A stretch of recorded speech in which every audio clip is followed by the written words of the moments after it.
The Australian government exiled us according to the 19 July law. Under this law, anyone who fled their homeland and arrived in Australia by boat after 19 July 2013 is to be exiled to Manus Island in the territory of Papua New Guinea and Nauru. Uh, this was and is called the Pacific Solution. Right now, I am talking with you from Islorango camp, which is one of the uh, three new prison camps on Manus Island, Papua New Guinea. We are about 600 refugees that came to Australia by boat more than 5 years ago and were exiled to Manus Island. Originally, we were incarcerated in a prison on Lombrom in Manus, a prison where we were unable to move beyond the fences for 4.5 years. After 4.5 years, they closed that site and violently transferred us here to these prison camps 35 kilometers away. After years of working and publishing about this policy, what I understand is that the whole of this policy is established on colonial concept, thinking and practices. It is colonialism that Australia is continuing to practice here and on the small Pacific island of Nauru, where other refugees are also imprisoned as part of this policy. Australia claims that our detention is now being done in the name of Papua New Guinea and Nauru, and it is this government's responsible for us. It is important to remember that it was and is Australia who have exiled us here, continue to fund the prisons and private companies that run them. Uh, Thinking about this as a political geographer, we can see how many borders are being broken and yet how many borders remain, are shored up or even extended.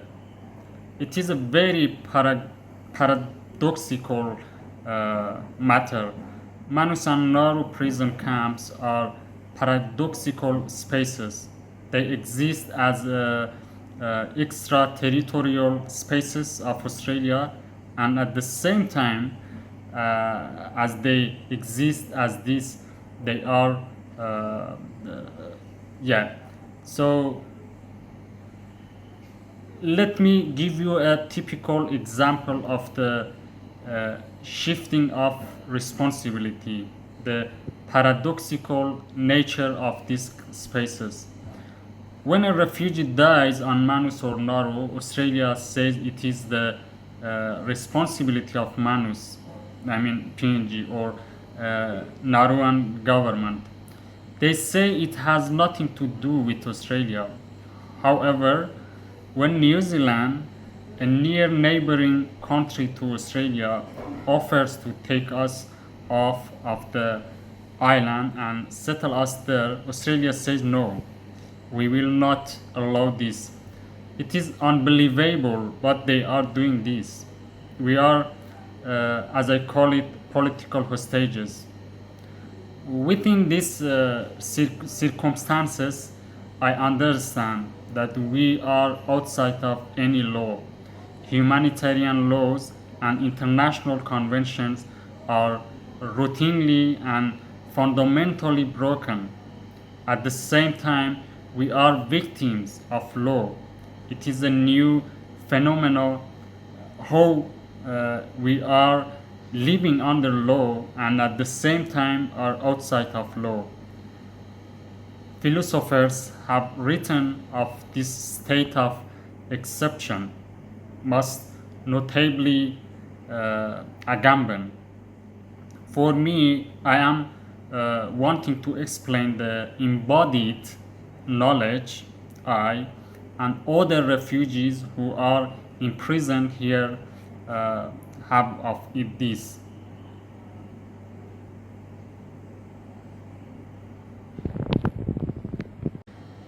For many of the years we have been held hostage here. We have not had access to the court system of Australia.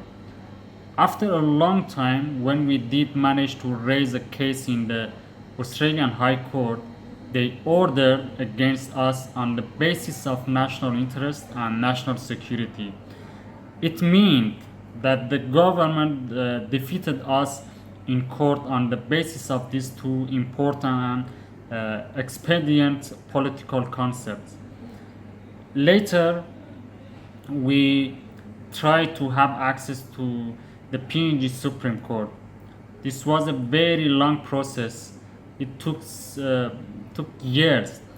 Finally, the court found that keeping us in prison by force is illegal and against the PNG law. But the Australian government did not recognize PNG's court order. Recently, again, we attempt to access the court system in the PNG and filed a compensation case for harm and false imprisonment. However, a few weeks ago, the PNG courts dismissed our compensation case. I and many who have followed this believe this was due to pressure exerted by Australia. Thinking further about the colonial nature of this system, I returned to the local people of Manus, the Manusian people indigenous to this island. According to the contract signed between PNG and Australia, Australia should build a hospital, a school, fix roads, and provide other infrastructure on the incredibly impoverished island of Manus. However, Australia has not done this. In fact, Australia has instead exploited further the resources, people, and lands of Manus in a classically colonial way. The law of PNG is not applied to Australians on the island. When Australia's staff do a crime on Manus, Australia immediately transferred the criminals to Australia and will not deliver them to PNG court. In 2016, two Australian officers raped a local woman. This was all caught on CCTV. The two male officers were immediately flown off the island to Australia. They are free now without any charge. In February 2014, a refugee, Reza Barati, was murdered by two Australian and two PNG officers. Only the officers from PNG were charged. The others were again flown off and transferred to Australia and are free now.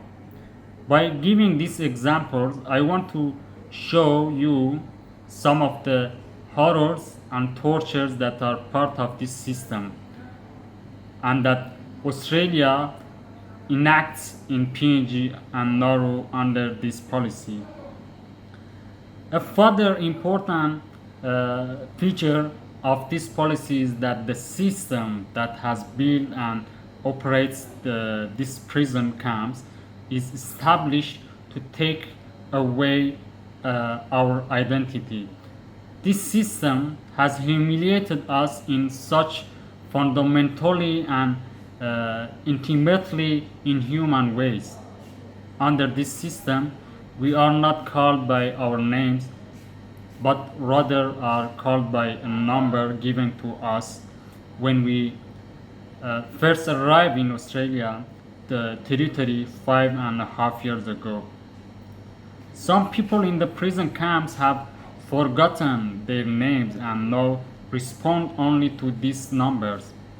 Another way that Australia continues to remove our identities through propaganda claiming we are what has been termed economic refugees, that we are criminals and terrorists. Coming as I do from a system of dictatorship in Iran, I know this system here as a new version of fascism. Let's think about the entrampment and systematic ways in which this system tortures people.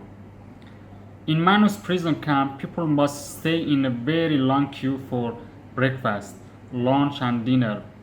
Often, a prisoner will stay in the queue for hours under the burning hot sun for a meal, and then it is only a short time before we must queue again for food.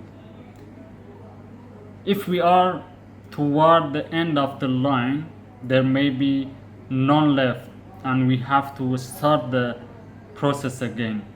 Try to get into the queue in time so that we are able to get some food. If we are not in the line, we are not given food. These lines operate throughout our days. The prisoner should stay in line to receive very simple things like a razor, cigarette, and other basic supplies. We must queue to use the toilet, to use shower, and we must queue for hours simply for tablet.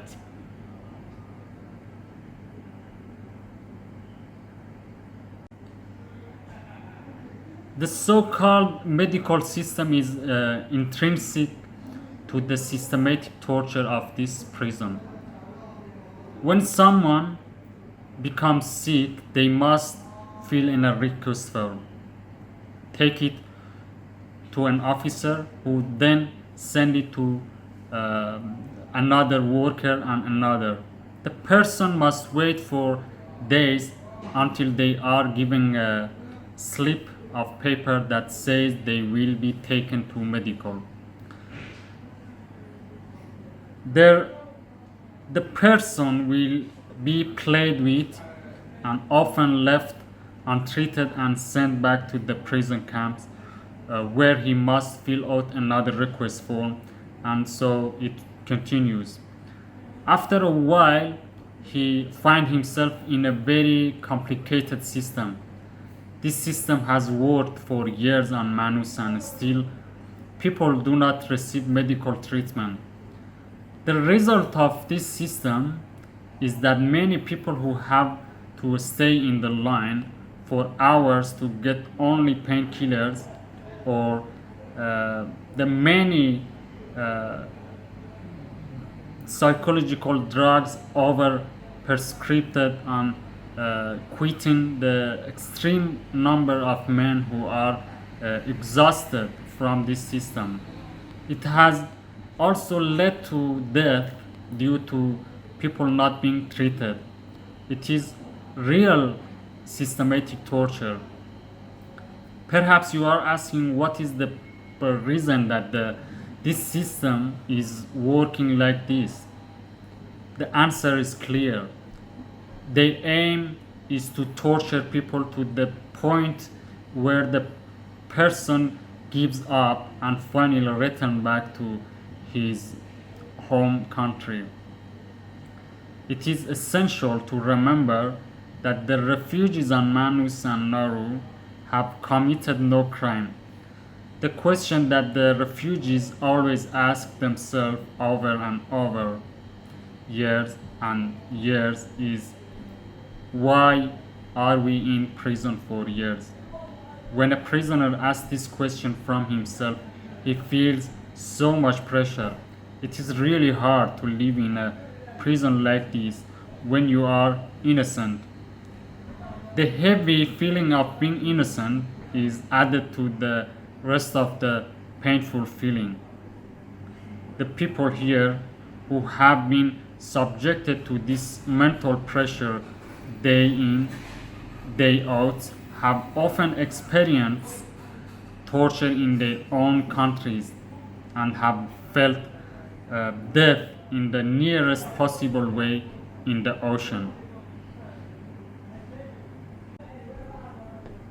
When a criminal is alone, he usually confesses in the deepest recesses of his mind and heart to the crime he committed before. He could likely accept that he deserved to be in prison. However, when it comes to a refugee who has not committed any crime, the suffering of being punished for no crime is unimaginable. It is impossible for him to admit that he is a prisoner and he has to be in prison for an indefinite time. There is certainly a meaningful and important difference between a guilty prisoner and an innocent prisoner. This difference is clearly a significant part of the mental torture. The level of pressure for a guilty prisoner who is convicted in an unfair court is also totally different from that of innocent detainees like Manus prisoner. In the first scenario, at least the case is taken to the court, but for us, no trial has been held. This is the most critical point in understanding the nature of torture here on Manus. If you talk with any of the asylum seekers, the first thing they will ask is why and for what reason they are kept in prison. These questions can cause a great deal of agony in the soul and mind of every human being. For me, for instance, if a court was held and I was convicted of illegal entry to Australia, I would have a better mental condition and I would have felt more calmer. So, what is the result of a cruel system like this? I can give you some examples. 12 people have died from medical neglect and suicide. Over 1,000 people are extremely damaged mentally and physically. This is confirmed by the UNHCR, Amnesty and Human Rights Watch and Medicine Sans Frontiers report about Manus and Nauru. As time goes on, the damage deepen and increase. These attempts to break us through this systematic torture must be examined. These prison camps must be researched. This is much that needs to be studied from within the disciplines of political geography and geopolitics. There is much that needs to be examined and researched around the concepts of borders, power, and space in relation to Australia's prison camps. Thank you very much.